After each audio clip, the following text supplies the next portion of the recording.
Hello friends, কেমন আছো তোমরা? আমি নিতু, আমার এই নতুন ব্লগে তোমাদেরকে সবাইকে স্বাগত। তো এখন আমরা জলখাবারটা করে নিচ্ছি। বাবু বাবান জলখাবার খেয়ে ওরা একটু ড্রয়িং ক্লাসে বসেছে, ড্রয়িং টিচার এসছে, তো এখন ড্রয়িং ক্লাসে বসেছে। তো আমরা এখন জলখাবার কমপ্লিট করার পর রান্নাঘরে চলে এসেছি। তো আজকে হচ্ছে শনিবার, তো শনিবারটা আমরা বেশিরভাগ খিচুড়ি করি। তো এখন এই খিচুড়ির প্রিপারেশনই চলছে। তো এখন এখানে আমি মুগ ডাল, মুসুরি ডাল আর একটু গোবিন্দভোগের চাল ধুয়ে নিয়েছি, আর একটু সব রকমের সবজি কেটে নিয়েছি, কুমড়ো, একটু বিনস, আলু, এগুলো সব কেটে নিয়েছি। কেটে এখন আমি তেল দিয়ে জিরে ফোড়ন আর শুকনো লঙ্কা, তেজপাতা ফোড়ন দিয়ে সব সবজিগুলো ভেজে নেব। আমি সব খিচুড়ি করার সময় আমি সব সবজি ভেজে এর মধ্যেই চাল ডাল সব ভেজে নিই। অনেকেও চাল ডালটাকে শুকনো ভেজে তারপরে সিদ্ধ করে তারপরে ইচিয়ে ফোড়নটা পরে দেয়, কিন্তু আমি সব একবারেই ভেজে নিই। ভেজে নিলে না বেশ সুন্দর গন্ধটা বেরায়। আর আমি এইভাবেই খিচুড়িটা করি, আর খুব ভালো হয়। তোমরা একবার এইভাবে করে ট্রাই করতে পারো। তো এখানে আমি চাল ডাল সব ভেজে সব সবজি ভেজে ওর মধ্যে এখন জিরের গুঁড়ো, ধনের গুঁড়ো, নুন, হলুদ আর একটু লঙ্কার গুঁড়ো দিয়ে ভালো করে ফ্রাই করে নিয়েছি। এত সুন্দর গন্ধটা বেরিয়েছে না, কি বলবো, পুরো ঘর একদম গোবিন্দভোগের চালের গন্ধতে একদম একাকার। তো এখন আমি এই হাঁড়িতেই এখন খিচুড়িটা করব। তো এখন সব ফ্রাই করে হাঁড়িতে এখন সব দিয়ে দিচ্ছি, দিয়ে জল দিয়ে আমি খিচুড়িটা বসিয়ে দেবো। খিচুড়ি বসিয়ে তারপর একটু বেগুনিও করব। যে এইভাবেই আমি খিচুড়িটা করি, সব একবারে ফ্রাই করে হাঁড়িতে জল দিয়ে তারপরে বসাই। অনেক কেউ আগে সিদ্ধটা করে নেয়। এই যে এখন এখানে খিচুড়িটা হোক, তারপরে আমি বেগুনির জন্য বেগুনটা কেটে রেখেছি, পাতলা পাতলা করে বেগুনটা কেটে রেখেছি। এই যে পাতলা করে বেগুন কেটে রেখেছি, আর গোল গোল করে একটু চাকচাক করে আলু ভাজবো। তা আজকে খিচুড়িতে ভাজাই করব, পাঁপড় ভাজা, বেগুন ভাজা, আলু ভাজা এইভাবেই করব। আর বৃষ্টিও পড়ছে, তো আমার বর বলল এই বৃষ্টিতে খিচুড়িটাই করো, ভালো লাগবে খেতে। তো বৃষ্টির দিনে তো খিচুড়ি ফেমাস, খিচুড়ি সবাই আশা করি সবাই ঘরে খায় বৃষ্টির দিনে খিচুড়িটা। তো ভাবছি আমিও করি, আর এমনিও শনিবারে আমরা খিচুড়িটাই করি। তো এই যে আমার আলু ভাজা হয়ে গেছে, কেন কি শনিবার বৃহস্পতিবার আমি নিরামিষই খাই, তো শনিবারে বেশিরভাগ আমি খিচুড়িটাই করি। তো একটু ধনেপাতা ছিল, তো এটা কেটে একটু কুচিয়ে দিয়েছি। আমার খিচুড়ি একদম রেডি হয়ে গেছে, খুব ভালো হয়েছিল। আমার একটু ঘিটা আমি দিই নাই, আমি বাটার দিয়েছি।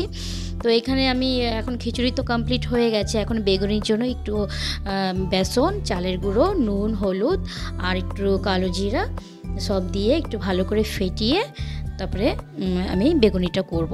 তো এখানে সব ফেটিয়ে নিচ্ছি, ভালো করে একটু ফেটিয়ে নিতে হবে, একটু যেন লাম্পস না থাকে, ভালো করে ফেটিয়ে নিচ্ছি। তো বেগুনি তো আশা করি সবাই ভালোই জানে। তো এই যে খুব বৃষ্টি হচ্ছে, বেশ ভালো বৃষ্টি হচ্ছে কলকাতাতে। বেশ এখন কয়দিন থেকে থেমেই বৃষ্টি পড়ছে, খুব ভালো জোরে বৃষ্টি নেমেছে। এই বৃষ্টিতে খিচুড়ির খাওয়া মজাটাই আলাদা, বলো। তো একটু এখানে তেল গরম করে নিয়েছি, গরম করে এই মধ্যে দিয়ে দেবো, তাহলে কি বেগুনিটা বেশ মুচমুচে হয় আর খুব ফুলে। তো এই জন্য গরম তেলটা আমি এই মধ্যে দিয়ে ভালো করে ফেটিয়ে তারপরে আমি বেগুনিগুলো করব। বেগুনিগুলো এইভাবে করলে না বেশ সঙ্গে সঙ্গে ফুলে আর বেশ মুচমুচেও হয়। তো এই যে এখন এক এক করে আমি এখন বেগুনিগুলো ভেজে নেব। এই যে বেগুনিগুলো আমি সব এক এক করে দেখো দিতে না দিতে বেগুনিগুলো একদম ফুলে উঠছে। খুব সুন্দর হয়েছিল বেগুনিগুলো খেতে। আর ঝাল অতটা দিই নেই, কেন কি বাবু বাবান খাবে, ওরা একটু ঝালটা খেতে চায় না, এই জন্য ঝালটা দিইনি। এই যে দেখো কত সুন্দর ফুলেছে বেগুনিগুলো। এইভাবে গরম তেল যদি তোমরা দিয়ে দাও ব্যাটারটার মধ্যে, তাহলে কি মুচমুচে হয়, বেশ ভালো হয়। এই যে এখন বেগুনিগুলো ভাজা হোক, এরপর একটু পাঁপড় ভেজে নেব। বাবু বাবান দেখে আবার একটু পাঁপড় দিলে ওরা সুন্দর খেয়ে নেয়। তো আজকে সারাদিন আমি কি রান্না করলাম, কোথায় যাচ্ছি, এই নিয়েই এই ব্লগটা হচ্ছে। কি রান্না করলাম সবই তোমাদের সঙ্গে এক এক করে শেয়ার করছি। তো শনিবারে তো এইভাবেই আমি করি, মাঝে মধ্যে এইভাবেই সব কিছু প্রিপারেশান করি। তো এখানে পাঁপড় ভাজাটাও হয়ে গেছে। এই পাঁপড় ভাজাটা না বাবু বাবান খেতে খুব ভালোবাসে। তো এখন খিচুড়ির থালটা সাজিয়ে দেব। বাবু তো এখন খিচুড়িটা আগে খেতে যেত না, তো তাও এখন একটু জোর করে খিচুড়িটা দিলে খেয়ে নেয়।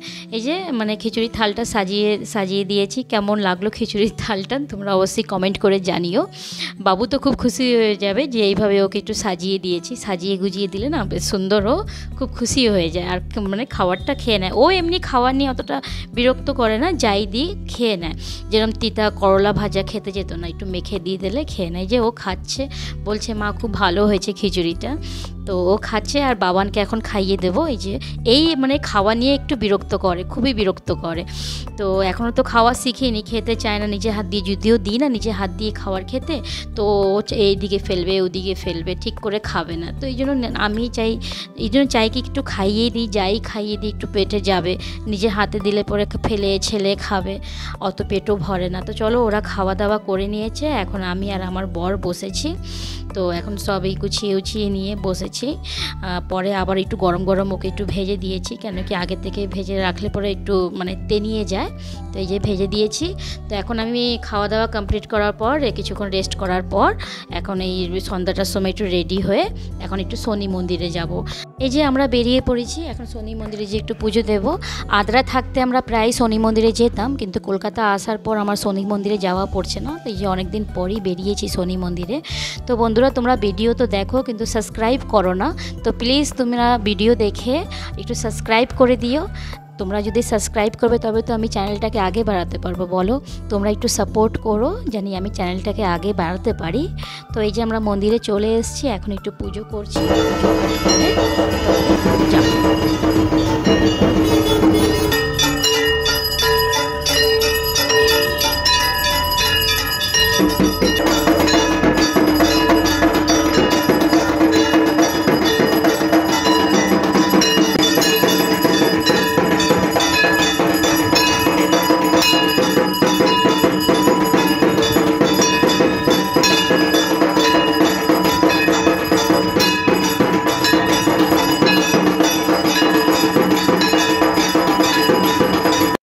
তো চলো আমার শনি পুজো হয়ে গেছে, অনেক দিন পর শনি পুজো করলাম, সত্যি মনটা খুব ভালো লাগছে। তো পুজো করার আসার পথে এটা একদম পাড়ার মধ্যে মন্দিরটা ছিল, এখানেও শনি পূজা হয়, আমি জানতাম না। আমি যেখানে বিপত্তারিণী পুজো করেছিলাম ওইখানেই আমি শনি পুজো করে এসেছি। তো চলো ব্লগটা তাহলে আমি এখানেই শেষ করছি। তো তোমাদের যদি ভালো লাগে তো প্লিজ এই চ্যানেলটাকে একটু সাবস্ক্রাইব করে দিও, আমার সাথে থেকো, তবে তো আমি আগে যেতে পারবো, বলো। তো সবাই ভালো থেকো, সুস্থ থেকো, আবার শিগগিরই দেখা হবে, টাটা।